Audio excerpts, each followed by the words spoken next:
Reporting is ordered, sir. You awake? Sorta. You forget your coffee? For once, I don't need it. I gotta talk to you about something. Okay.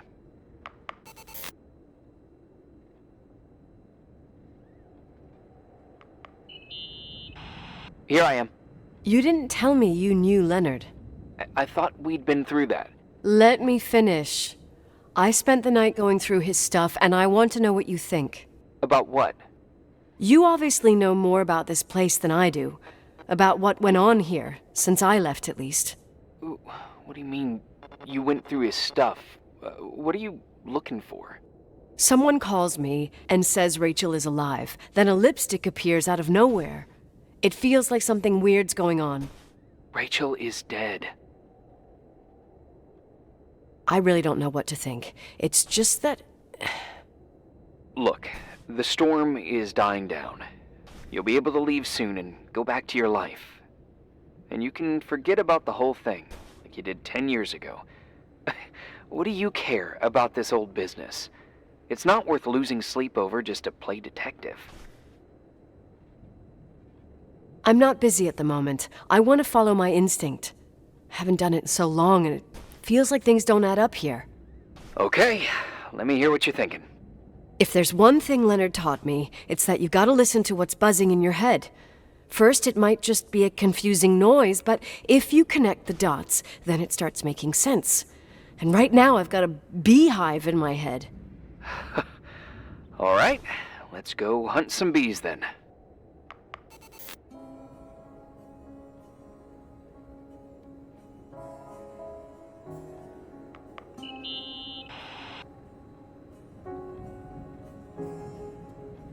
In this article from a couple years back, there's a statement by some girl who affirms she saw Rachel in a hallway at the Timberline. Who's this girl? A classmate, Glenda Ferguson. I tore out the page. I think the magazine was MT Woman. Nicole. That's a gossip magazine. They would sell their mother, even their cousins and nephews, just for a bunch of new readers. I know, it's not a very reliable source. Rachel fell 90 feet into a void. She can't be alive. I thought I was the skeptical one here.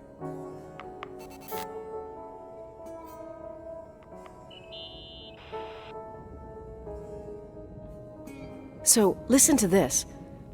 Graphologists doubt the authenticity of the suicide note left by the girl. Who said that? An investigative journalist. The article came out a year after her death. You think it's a setup? Perhaps. Okay, I'll hear you out.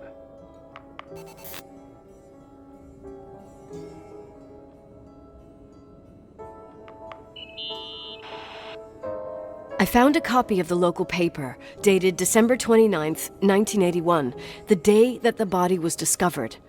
According to the forensics report, Rachel had been dead for days. She was 9 weeks pregnant. Yeah, that was the official version.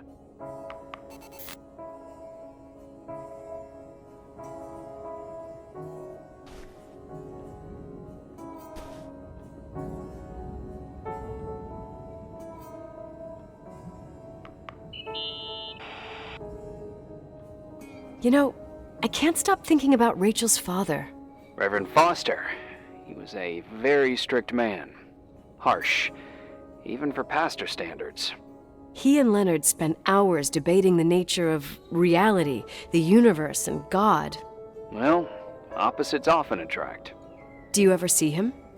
Rarely. He gives a service once in a while. Priests always made me nervous. Them and their invisible boss. His daughter's death destroyed his ego. His faith made him even more cynical and lonely than he already was. I can remember him demanding total perfection from Rachel. That was insane. You don't think he could have harmed his daughter?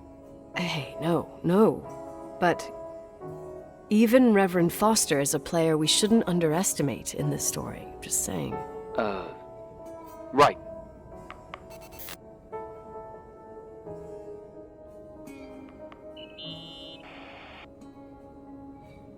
Remember the lipstick I found downstairs?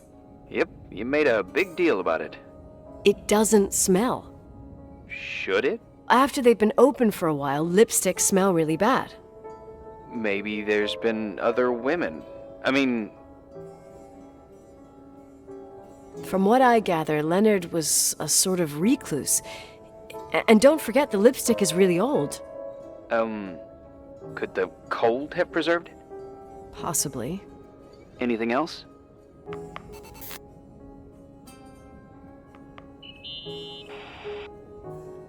Hey, I found a book in Leonard's things. It's a collection of poetry, but it's got notes written in it. Did your father write them? What do they say? Dates, notes, thoughts. Listen to this. Today I saw Rachel. Or Rachel is sad. Or Rachel says she feels alone. He kept a diary about her. But the book was printed 8 years after Rachel's death. Do you mean it's like he was talking with Rachel after she died? As if he saw her. Well, I mean, there must be an explanation. Of course, there's an explanation for everything, and we've got to find it. Okay, I'd say that's enough. Yeah, that's enough for tonight. Today, or what the hell time is it? You think there's a lot to dig up in this old story? Maybe, maybe not. Until I know exactly what happened. Any objections? You don't need my approval. Good job. You're getting the hang of it. But sometimes it's better to leave the skeletons in the closet. Once they come out, you never know what they'll have to say. It's a risk I already considered. I can handle it. Hard-headed like your father. Trust me, at least on this one thing. Go to bed. You need it. Agent Crawford, this bit of advice. I'll follow it to the T.